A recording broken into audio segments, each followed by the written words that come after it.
So welcome everyone to our October monthly meeting for the Project Management Institute Western Idaho chapter. My name is Tanisha Townsend. I am the VP of Programs, and it's great to have you out again this month. So we will get started. We will get a membership update from our VP of Membership. So Karen, if you will come to the stage.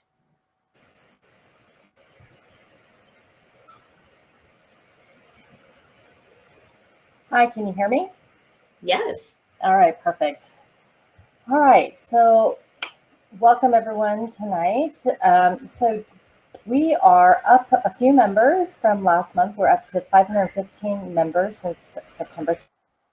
Specifically welcome these folks, Vicki, Morgan, Kelly, who has a great last name, the same as mine, although we're not related as far as I know. Jared, Siobhan, Ann, and Amy. Thanks for joining. I don't know if you guys are, welcome. All right, next slide, please. Anniversaries. So we have quite a few, 1 year, 5 year, 10 year, 15 year. I'm not going to read all the names, but again, appreciate all of you guys hanging with us. I don't know if you can hear the noise in the background or not, but anyhow, I appreciate you guys hanging in with us. We really appreciate your membership. And I do want to do a special call out to Joanne Farnwell. Again, I don't know if she's on the line, but I did not have her on the list last month, but she's been a member of PMI WIC for 20 years in July. So that's a pretty amazing milestone. So I just want a special call out to Joanne. And new certifications. So we have Queen Anne Marshall, who received her PMP since last month. So congratulations to her. So that's pretty amazing. That's quite the accomplishment. All right. So on the raffle, I have to apologize that I didn't do a raffle for October. But let me back up. So first of all, September winner is Forrester Mitchell. He's actually a new member. I think he was new last time. So congratulations to him. So I'll be reaching out to Forrester to get his detail to send his raffle prize. Again, I apologize. I didn't do one for October. So what I'm going to do is make it up with November. So what you'll see in some upcoming slides is that we have Break Up Boise coming up in November. So the Break Up Boise volunteers will be added to the ongoing raffle qualifications, all new and renewed members, any members with a new PMI certification, and then of course the monthly special criteria. And what I'll do is I'll back it up to the last couple of months for the renewed and new members and the new PMI certifications. So that everyone will be included in the November criteria. So look out for that. Yeah. Next slide. I don't know if that may have been my last slide. Oh, no. Project Bites. All members, and again, you have to be a member of PMI WIC, get free access to Project Bites and a 20-minute video and audio quote bites. It's a great way to get PDUs, earn PDUs. So if you have any questions about that, feel free to send me an email.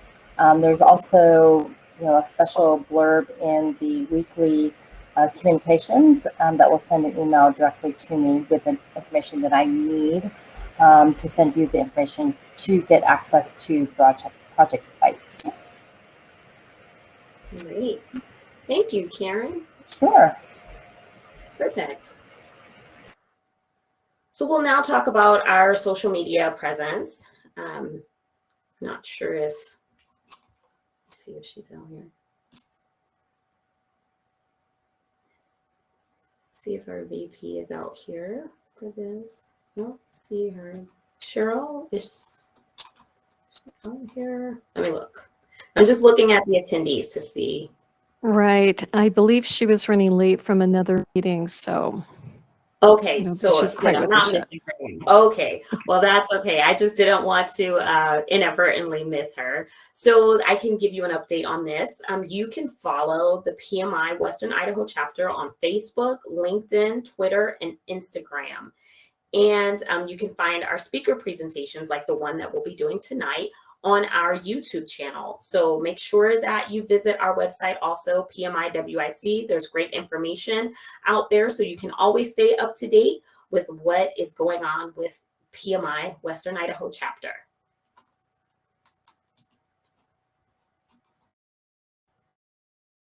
All right, I believe we'll hear finance. Becky, I invite you to the stage.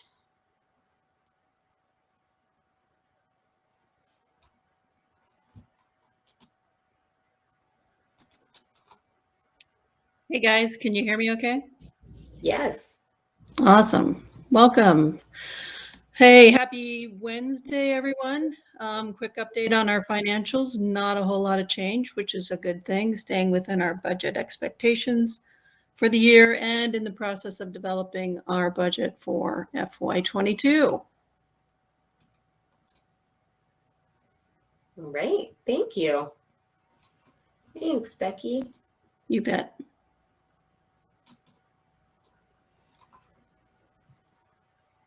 All right, we will talk about our upcoming professional development days. So I believe that Craig is on. I am. Can you guys hear me? Yes. Okay. Yeah. So the PDD is coming along well. The committee's been meeting. We are going to be in person this year. We're shooting for March 3rd. So save the dates. It'll be in the afternoon. It'll be at BSU Student Union Building in some of the rooms up there. So that's be a nice venue for us. Plenty of room for everybody. Parking. Obviously, lunch will be included. Up to 5 PDUs you can get by joining us on that day. We have got a keynote speaker lined up. That's Dwight Edwards, and if Colleen is on, I can hand things over to you to give a little background on Dwight.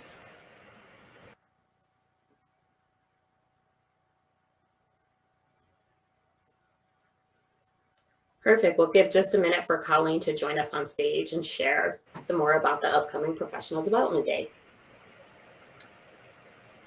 Yeah, I tried to hand off. I don't want to take too much time on this, but we'll see. We'll see if she gets on. Hang on.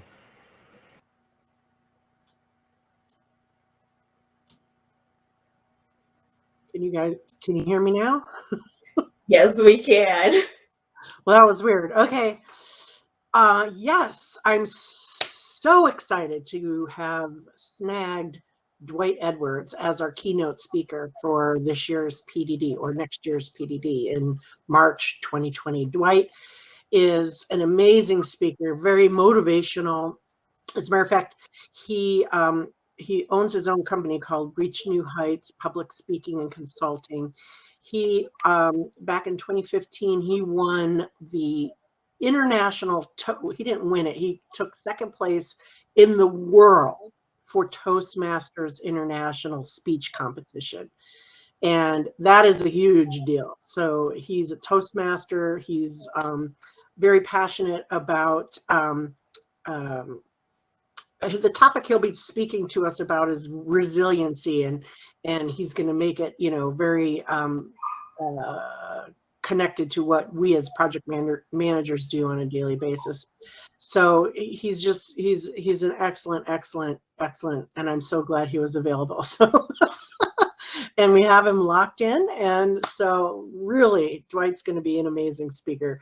He'll make you cry. No, but he gets very very into it, and it's going to be interactive and everything. It's not going to be calling people up on stage, but he's going to give us little exercises to do. So it's going to be great. So I just wanted to put a plug in for Dwight Edwards, keynote speaker for PDD next year. Thank you. Thank you, Colleen. It sounds really exciting. So I hope everyone will mark their calendars and make plans to attend. All right, we do have some upcoming events, so I will invite conversation around these. Cheryl, do you want to share on the Lunch and Learn coming up? I sure can. So Lunch and Learn, November 10th. So we are going to have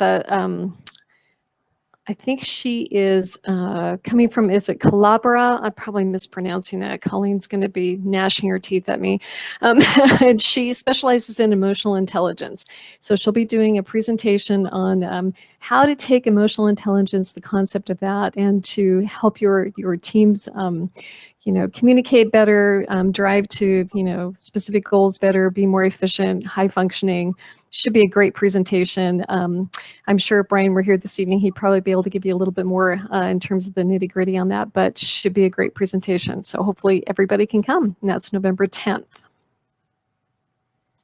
Thanks, Cheryl. And then we do have Rake Up Boise coming. You can join our team PMI WIC, for the Rake Up Boise event on Saturday, November the 13th. We want to just remind you that this is an outdoor event. Masks are required, so you can bring your family and your friends and join with us, as well as other project management professionals. Just to note that registration is due by Friday, October the 29th to participate. And then we do have our volunteer opportunities coming up in December. So we just want to make you aware that you can volunteer with us at the Idaho Food Bank on December the 3rd from 3 p.m. to 5 p.m. You will earn 2 PDUs for volunteering at that event. And we do ask that you register by Friday, November the 19th. So all of this information is available on our website, pmiwic.org/events. So you can go there for more information and to register. Well, we are really excited tonight for our upcoming presentation. We have a team from Micron, and they will be sharing tonight on the PMO fundamentals, where we have been and where we are going. And I'm really excited to welcome Sarah Matlock, Randy Lloyd, Terry Euler, and Tim Scovell to the stage tonight. I will do their introductions and their bios, and then I'll turn it over to them for some great conversation and some sharing. We will ask that throughout the course of the presentation, if you have questions, that you would please use the Q&A tab, which is over on your screen. So hopefully you can see it, and just put your questions in there, and we will answer them. We'll make sure that Sarah and the rest of the team are aware of your questions, and we'll get good dialogue going that way. So first, let me just start with the introductions. Sarah Matlock is the Director of Enterprise Processes and Program Management at Micron Technology. After nearly 20 years in the high-tech memory and storage industry, Sarah has explored many different roles that have allowed her to leverage the principles of project, program, and portfolio management. Her career has progressed from manufacturing and engineering to driving enterprise-wide transformation programs and running system-level business processes, such as the strategic planning process, product lifecycle management, and most recently, product requirements management. She has a strong belief in prioritizing systematic fixes over daily firefights to drive the business and to ensure repeatable and sustainable results. Next, allow me to introduce Terry Euler. She is a Senior Program Manager of Enterprise Processes at Micron Technology. Terry has 25 plus years experience in the semiconductor industry with a strong background in quality management and program management. She specializes in cross-functional programs and global alignment initiatives. Terry is a certified project management professional and is currently working on product lifecycle management process improvements and sales enablement programs.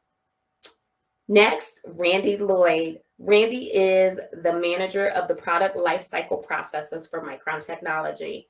With 15 years of product and program experience, Randy is skilled at providing solutions to complex organizational challenges. He started his career in software development and has since transitioned to program leadership using the latest in portfolio management methods in both Agile and waterfall environments. At Micron, Randy works to drive continual improvement of the product lifecycle management process with a track record of delivering on time and on budget. That's what every project manager wants to do. So way to go, Randy. And then Tim Scovell. Last but certainly not least on this fine list of presenters for tonight, Tim Scovell is the Senior Program Manager of Enterprise Processes with Micron Technology. With 30 plus years of experience in semiconductor manufacturing, engineering, and business level program management, Tim has established international PMOs and driven transformational initiatives across supply chain and sales organizations. He is a certified organizational change manager with applied knowledge on how to sustain long-term improvement. So help me welcome tonight this fine team who will talk us through the fundamentals of PMOs, where we've been and where we are going. Thanks, Tanisha. That was a mouthful for sure. Let me make sure I can share my screen. Are you guys able to see me? Yes. All right. So thanks, everybody. Really appreciate the people that are willing to give up the evening to spend with us. What I'd like to do is learn something from this group as well as share our experience. So we're hoping that you can use the Q&A, and I think George is helping us monitor that, and we'll jump in with some questions when appropriate.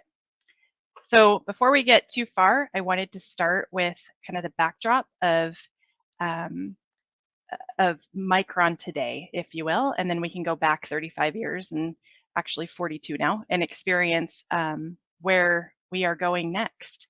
So Micron was founded back in 1978. It was founded by a group of 4 guys that were in the basement of a dentist's office. So it's pretty cool to think about how far we've come. Currently in 17 different countries, we have 12 manufacturing sites, about 43,000 employees. And I think the coolest thing is that we have more patents than we have employees.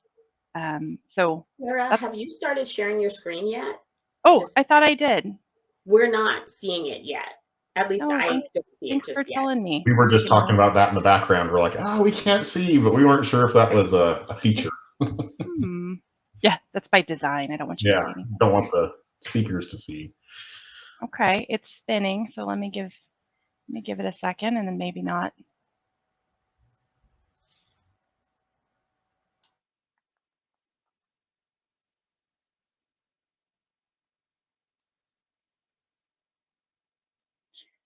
I am locked up on my screen, Tanisha. I'm not sure if you're in a position to share your screen. I am not, but I can be in a couple of minutes. I just need to go and access your presentation and do a Okay, let me download it. Randy or Tim or Terry, can either of you access the presentation on your end? Yeah, I just asked for the link. I'd be happy to try.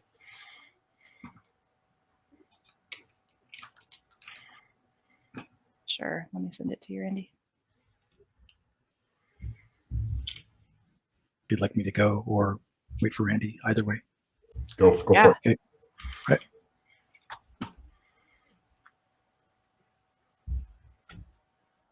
The bummer is now I'm locked up, so I can't really see what you're sharing, Tim. Maybe. Go ahead. I was just going to explain to you this slide as we go along, if you'd like.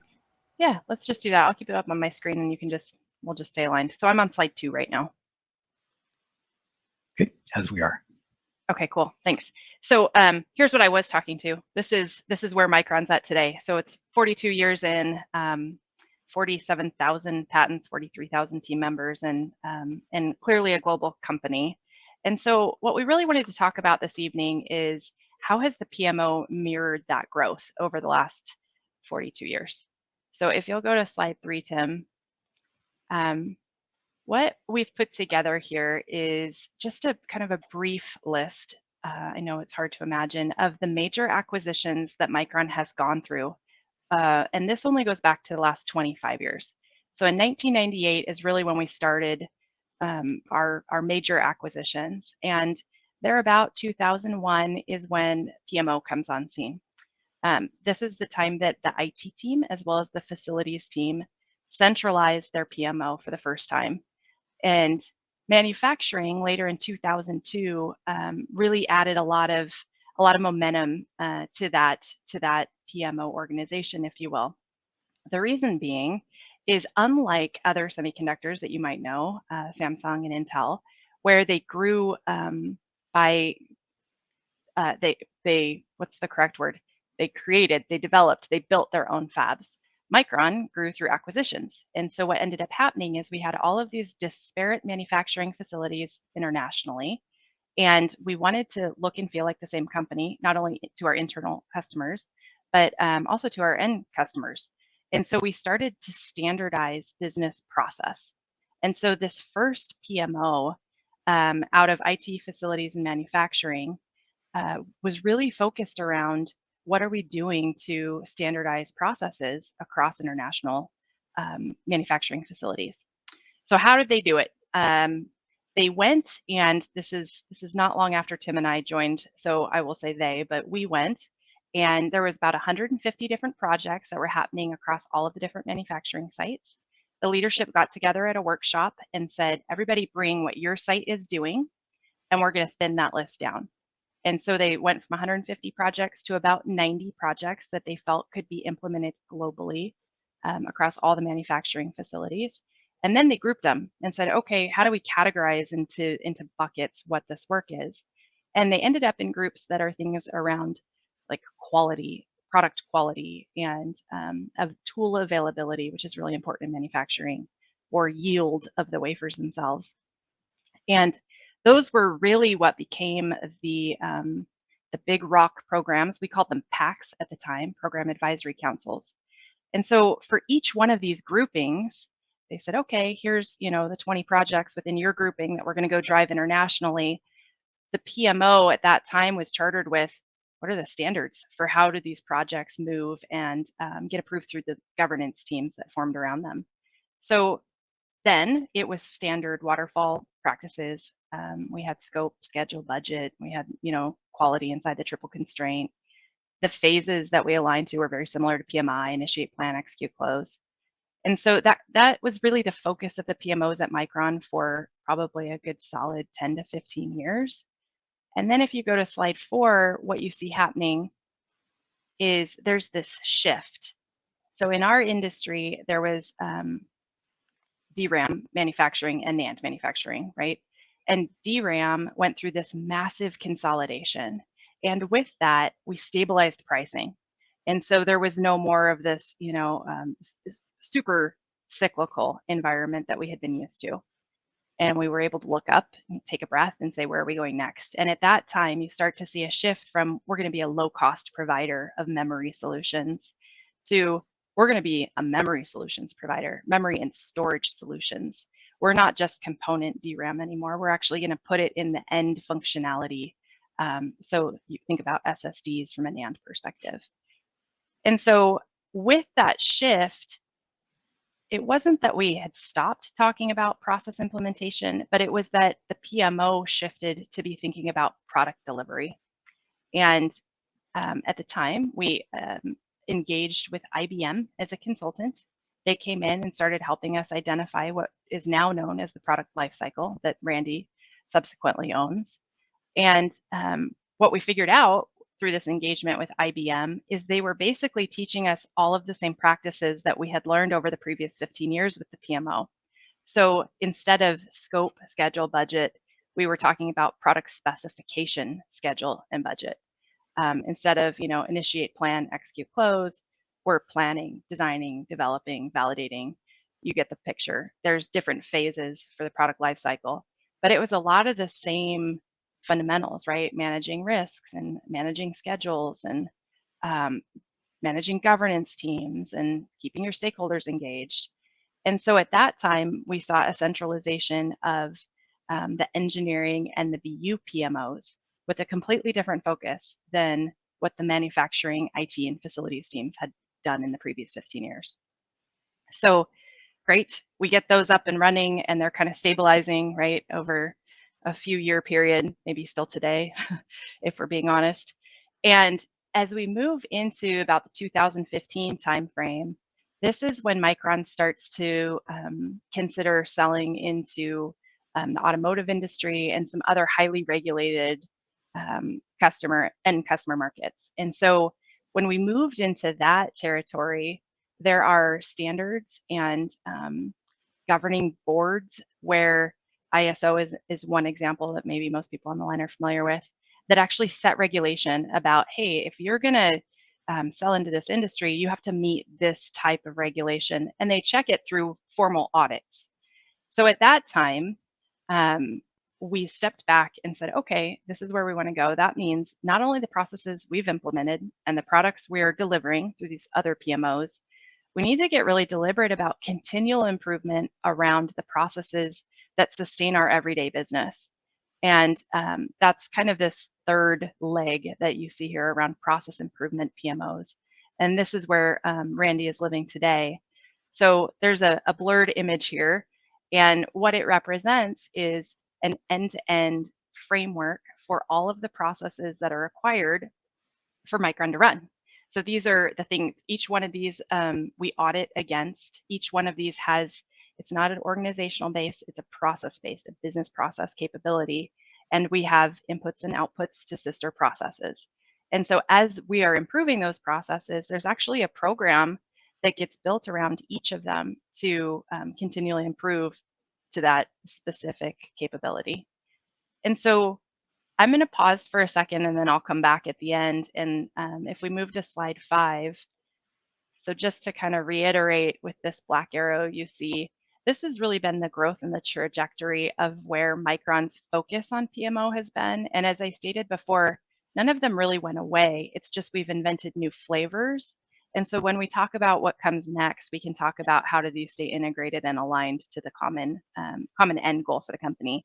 But I wanted to take a minute and let the panelists speak to what have they learned as they've kind of been through this journey with Micron. And Tim has been there from the beginning, went and set up PMO in Atera when we were going through those massive acquisitions that I had mentioned earlier.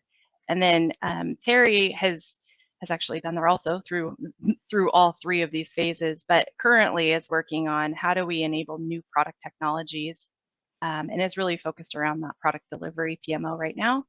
And then Randy is living in that enterprise process framework I shared with you as a process owner, delivering continual improvement projects for PLM. So I'll pause there, Tim, and I'll turn it over to you and let you talk to some lessons learned. All right, thank you, Sarah. So those processes and the lessons learned that Sarah mentioned earlier, they continue to mature throughout Micron. And they're providing a basis today for our PM knowledge base, our communities of practice, and our site level PMO teams that are distributed around the globe. Looking back around the 2008-2010 timeframe, that synergy of a global manufacturing team working as one Micron delivering business value for key initiatives in a more visible and integrated fashion, it provided a guiding light for additional areas who are interested in improving how they also might engage regionally distributed teams, driving common goals and initiatives. And as that visibility and interest grew, along with the need for us to share best practices, our centralized manufacturing PMO, at the facilities PMO and the IT PMO, we partnered together and we formed the corporate PMO, drawing in representatives from 15 different functional areas, which included such as finance, HR, facilities, procurement, really the gamut across Micron. And this group, this subset of key contacts across the company, we called the CPMO. It was a corporate PMO, the CPMO Council. And we then set about defining the PM standards, the best practices for use across Micron, putting together a suite of templates, QRCs, and Micron-based real-world examples from the various disciplines. And that information today is a reference point for new employees as they come through the onboarding process at Micron, and is also an integral part of our Micron Business Essentials site, which can be accessed by any employee who is interested in PM-based learning. So throughout all of this activity, we feel as though we've built a pretty good suite of information based upon our lessons learned. And throughout the entire journey, we feel as though it was very important we continued to focus upon having active and visible executive sponsorship, having accountability for performance, functional level objectives, considering department level flexibility, and a desire to foster ongoing knowledge share and developing the communities of practice to enable the future PMs at Micron. So it has been a great journey, and we anticipate that journey will continue on forward for a given period of time. Terry, would you like to speak to product delivery? Yeah, thanks, Tim. As Sarah mentioned earlier, Micron switched focus about 2014 from a commodity business to a solutions provider. And I'd like to talk a little bit about the impact that shift had on our product delivery programs. Up to that point, product engineering led the product delivery teams, and they used a standardized approach. They all tracked key product development milestones, and that was working pretty well until we introduced this more complex portfolio of advanced solutions. At that time, we really had to think about how we were going to manage these programs that really required multiple product delivery teams to support. So at that point, a centralized PMO was born to manage these programs. And also later on, a couple years after that got going, moved into the same organization as our product lifecycle manager. So at this point at Micron, really the team that you see here is in the same organization as those product delivery PMOs. And that's working really well for us now. We're able to work together through our process improvement PMOs and our product delivery PMOs to bring improvements. And I want to talk about a couple of those key improvements that have come to be over the last few years, and they were really impactful in our ability to keep our programs on track. So one of the first changes that we made was a shift from traditional waterfall project management to critical chain methodology. And honing in on that critical path has really improved our ability to react and mitigate risks before anything has a considerable impact to our schedule. That's been really in the works for several years now and has shown a really large impact on our ability to keep on track. Another thing that was introduced several years ago was a PLM process owner introduced a boundary agreement to the PLM process. And that boundary agreement includes all the critical elements of scope, schedule, budget.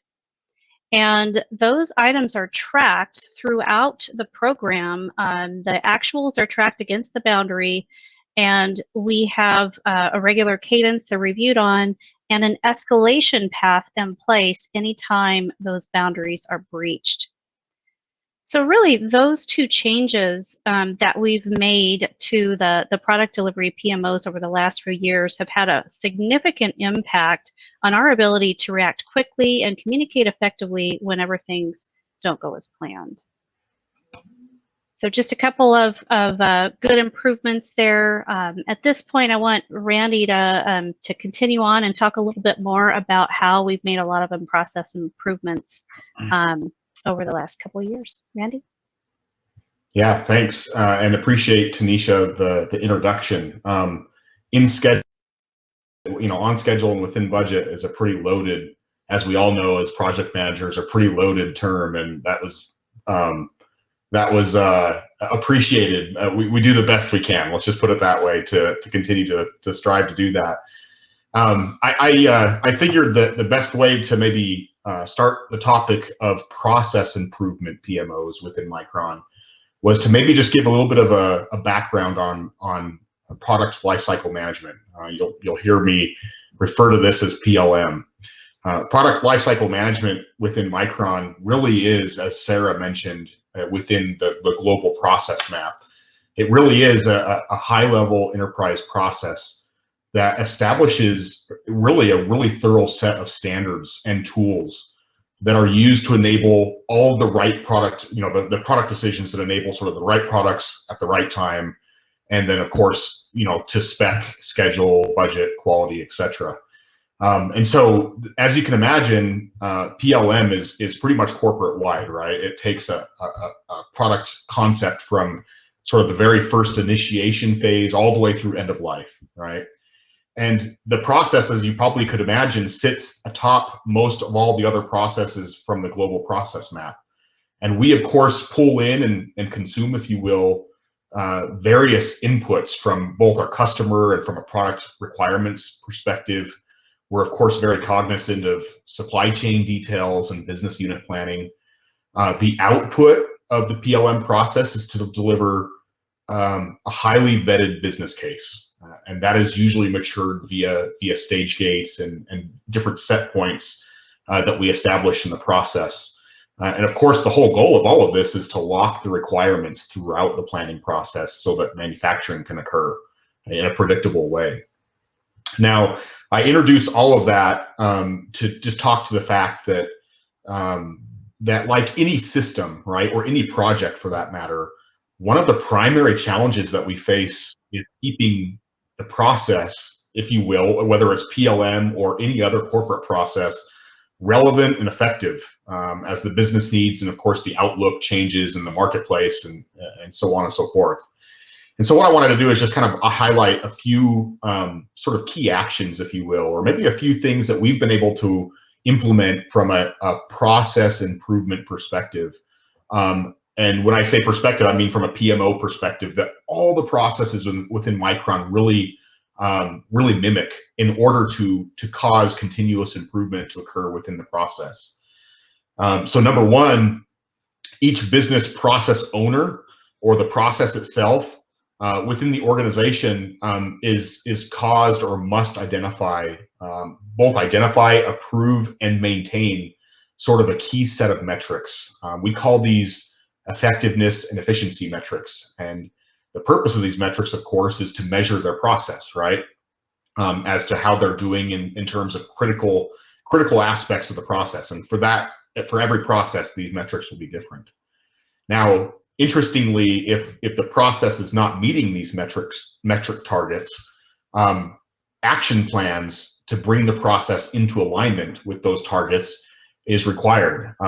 Sarah talked a little bit about the fact that that we are audited from an external perspective, and so we kind of always have to be ready for that. I guess what I wanted to say here is that these metrics and the action plans that are required must be demonstrated at various levels of the organization, even outside of the organization. Now, once we've sort of created action plans to improve, if you will, the alignment of the process to what we're measuring, each process must also collaborate with the process contributors, right? That it has, either whether it's contributors or stakeholders or even consumers of the information that come out of the process. The PLM, coincidentally, does this by way of what we call the PLM BAT, which is, we consider that to be a business alignment team. And of course, the purpose of that team, that is an executive-facing level team, is that we can work to gather and align, if you will, on decisions that are going to be made that an executive level team would have sort of visibility and interest in. We also work in various other sort of working level teams, more at the ground level, to make sure that from an implementation perspective, we're being sensitive to how best to implement. But as you can imagine, there is a constant stream of improvements that are in motion at any given time in a system level process of this size or other processes within Micron.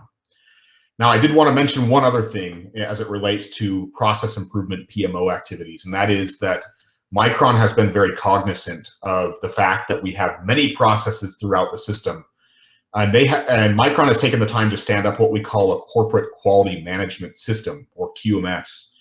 And this group of individuals is tasked with assessing the effectiveness of all the corporate processes based on sort of their stated purpose, accomplishment of some of the metrics that we just talked about, efficiency and effectiveness, and the continued collaboration with process stakeholders.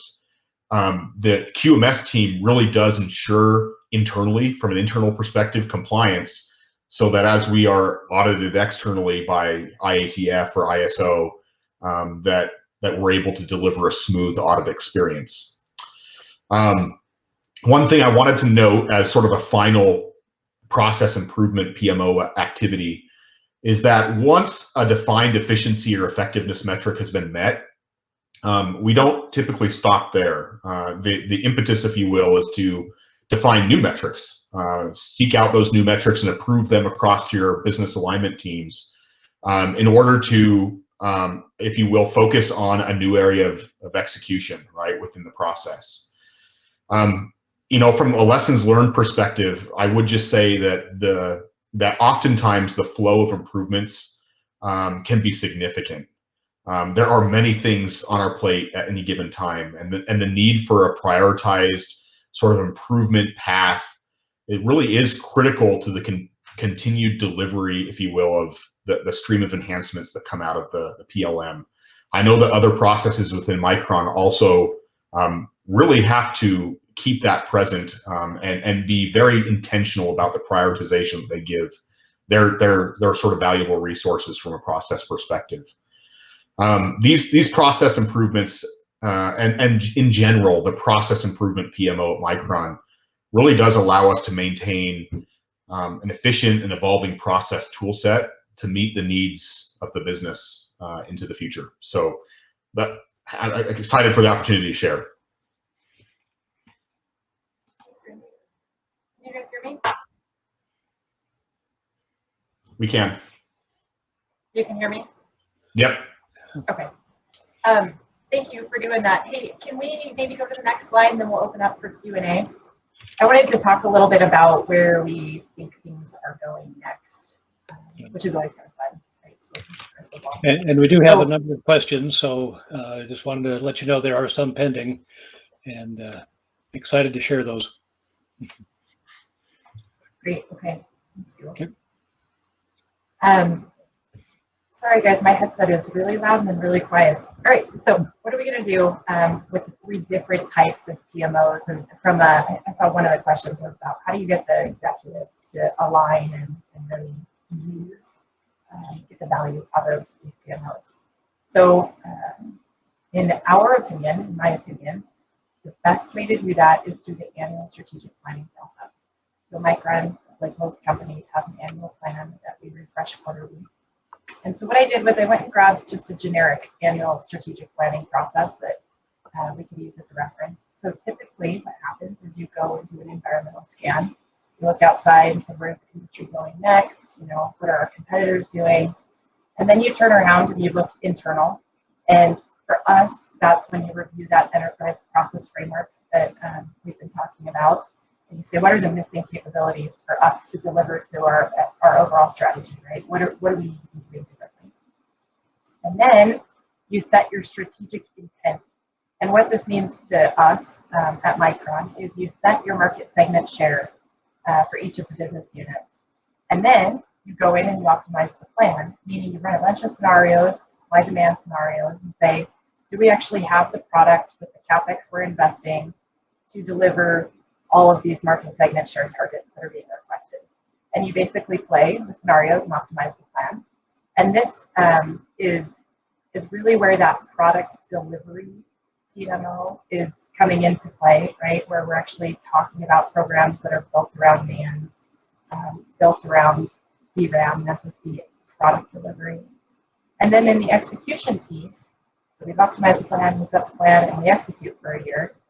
This is where we're looking at processes that already existed. So they're not new transformational initiatives. They're things that have been there forever, or at least for several years, like PLM as an example. And we're continually improving those to the metrics that Randy talked to earlier. So we think in the dream state, you have all 3 types of PMO, and you really unite them in an annual strategic planning process. And the executives become engaged through discussing what are those major programs, those transformation programs, what are the major product deliveries that are happening, and what are the improvement areas that we need to be building. More so than talking about, what are the best practices of project management. So that's where we see kind of the next steps of evolution.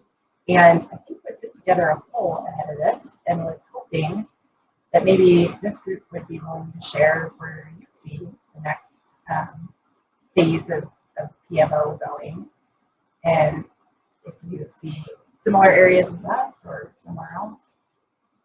So I'm not sure. I think you should have a tab in polls. George is pretty obvious to them, and they can go in and just click on the correct answer in their opinion. So yes, they can. Sorry, Sarah, you're just a little bit muffled, so they might be having a little trouble hearing you clearly. So if we are going to the poll, which I think that's where you want everyone to go now, if you just click the tab that says polls, there is a poll that we would love for you to participate in. And then from there, we'll get the outcome of the poll, and then we'll have a little discussion around that. And then we'll move over to Q&A and start answering some of these questions. Okay, yeah, so there are a few votes on the poll, but I think it's wide open for everybody to jump over there, look on the right side of your screen where you see chat and polls, and click on poll, take a look at the options, and please select your best response on that. We'll wait just a minute or two to collect those and turn that back around.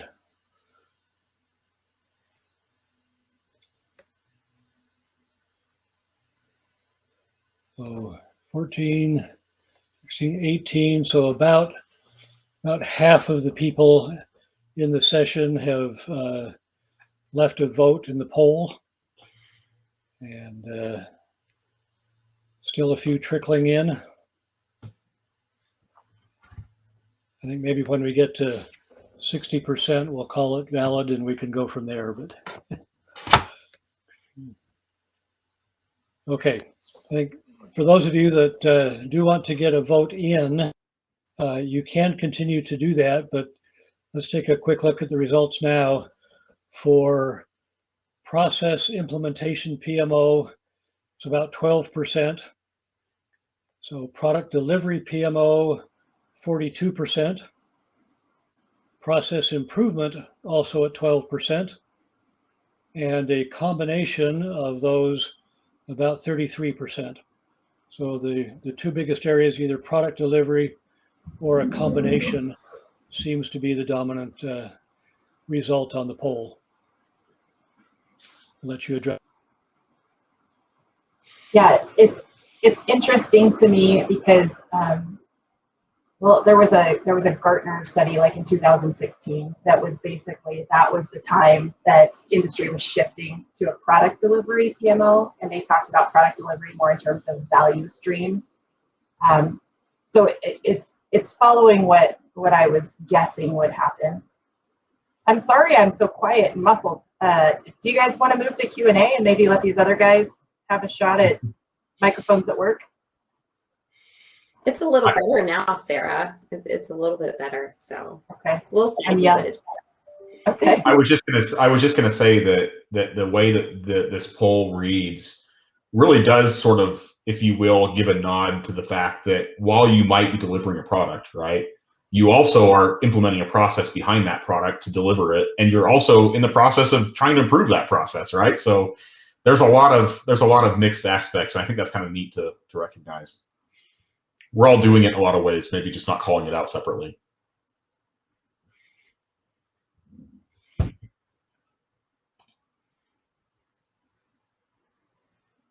we move to the Q&A? I think so. All right, do we just want to take some off the top here and just kind of start going through them? Yeah, I think so. Okay, perfect. So I'll take one here. Tammy Thomas, appreciate the question here. She had asked what kinds of things are in the boundary agreement. That's a great question, Tammy. I think the boundary agreement terminology is probably a little bit custom to Micron, meaning that a typical project management type of professional may not have heard or recognized that terminology from maybe some of their past work. At Micron, like I said, from a PLM perspective, we're very concerned about the development of a product throughout the life cycle, right? And that life cycle has different stages that we go through, right? One stage sort of kicks off the planning steps, right? Where we develop a planning team and we make a plan around a business plan around a product, right?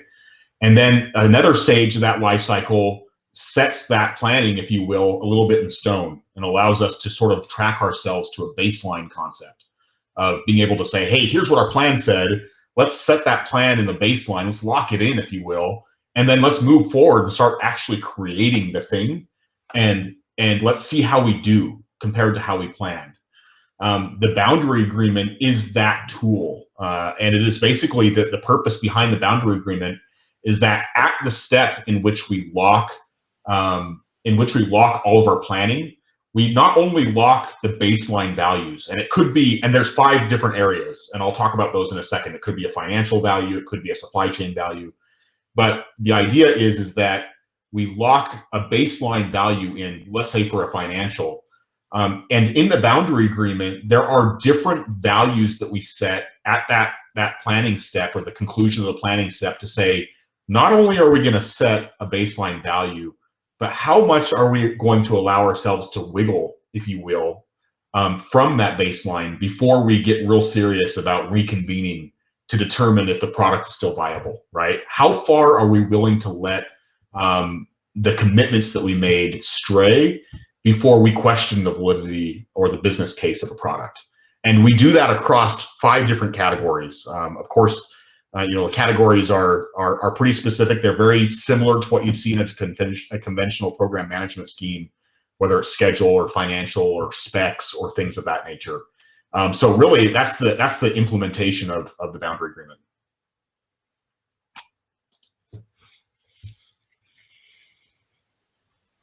Do I do? Thanks, Randy. Nope, sounds good. You guys sound good. Oh, good. Okay, you guys want to keep going? What's another question coming to the top? I saw one there for Terry you want to take, about. Yeah, you want to take the one on Agile? Yeah, actually, I'll take that first. I'll answer Noah's question related to boundary agreement, since we were just talking about it, and then I'll go into the Agile. So Noah asked about the escalation paths that are followed when the boundaries are breached, and I think that Randy went into that a little bit, but really, this is an example of a process improvement for PLM that was implemented in the product delivery PMOs. And what was developed there was really that first point of escalation is working through a product core team, which is a subset of the entire product delivery team. They're going to evaluate the boundary that was breached, and if determined that it meets criteria, they're going to actually escalate that to senior leaders, and that does typically include vice presidents that are across various teams, including the product engineering teams, perhaps that business unit that is sponsoring that program, so on and so forth. So we do have a pretty strong and fast escalation path. The product core team will react quickly and determine if it needs to be escalated to that next level. And then I'll go ahead and answer the question on Agile as well. The question is, how does Micron incorporate Agile into their PMOs? Are you doing mostly predictive, mostly Agile, or mostly hybrid these days? And the answer is, it's all of the above. Really, our IT organization is Agile focused. So they are, they're working in Agile environments. And so what that means is anytime there is a business improvement that requires support from IT, we really do kind of have to develop that hybrid model. And so we work in tandem with IT, who's primarily Agile focused, business, who would typically at least communicate in a more predictive method we're working together to kind of create that hybrid model so that we can meet the needs of both sets of stakeholders. And then we do have other teams throughout Micron. Of course, it's a large organization that are using Agile as well. And I already mentioned that the product delivery teams for Micron's products are really using that critical chain methodology. But within those smaller delivery teams, you might see various methods used. I see another another question here from Kristen Roundy. How do you decide what metrics to track? Kristen, I think this is a great question. And I'm going to give you an answer, but in the context of the process improvement PMO that we've established. Now, as you know, from a project/program management perspective, there are all kinds of metrics that you can really track. I think from my perspective, from a PLM perspective, from a process improvement perspective, being quick to identify what metrics are going to move the needle most is kind of what our name of the game is, if you will. And we've narrowed that down to two terminologies, and I kind of went over that a little bit in my section, but I'll spend a little bit more time. We call these two metrics effectiveness metrics and efficiency metrics. Now, from an effectiveness metric perspective, this is measuring the degree to which something, a set condition, right, is successful in producing a desired result, right? Whereas an efficiency metric really is talking about, the ratio, if you will, of the energy expended versus the deliverable. So from an efficiency perspective, one of the metrics that we track, and like I said, from a PLM perspective, there are many gates that we go through and different checkpoints. But there are certain gates, if you will, or certain opportunities that we look at and we say, hey, now that we've made it through this gate, how many, for instance, and this is kind of an example, I don't want to be too specific, but how many cases are there when a project, for instance, is canceled or closed past this maturity point, right? It's a great opportunity to say, did that ding our efficiency? Did we spend a whole bunch of calories on something that maybe didn't value much for Micron? So efficiency metrics are one, and then effectiveness metrics. How effective is the process in producing the desired end result? And like I said before, right, how successful are we in producing that end result? A great example of an effectiveness metrics would come from a boundary agreement, for instance. How often do we breach conditions of that boundary agreement? How often do we breach it and have to go back to the business or the core team to say, hey, is this still valid, right? That would be an example of an effectiveness metric. So there are a ton of metrics, completely understand, but we've tried to be very succinct about which metrics we feel like move the needle most within each process in the whole global process map of Micron.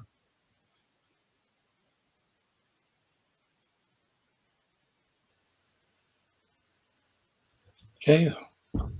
One question left on the list, but we're also at the top of the hour. So what would you like to do, Tanisha?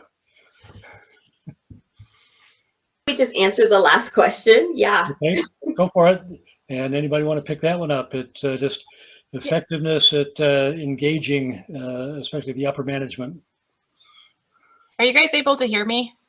Yep. Yep.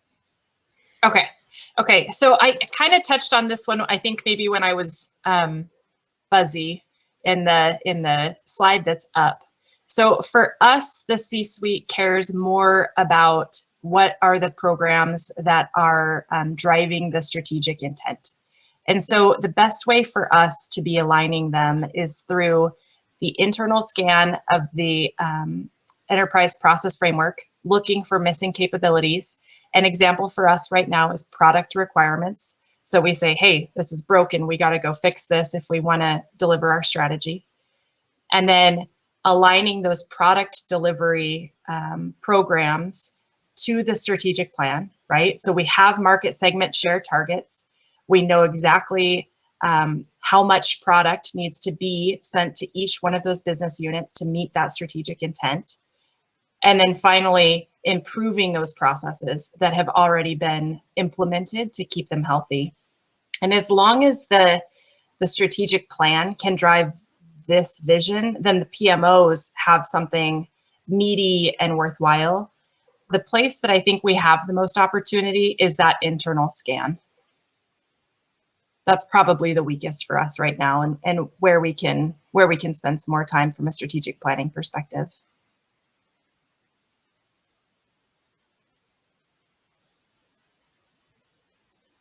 When everyone's quiet, I think the microphone quit working. No, it did not quit working. We can totally hear you. Thank you so much. Let me just make sure that we didn't get any new questions in, and I think that we answered them all.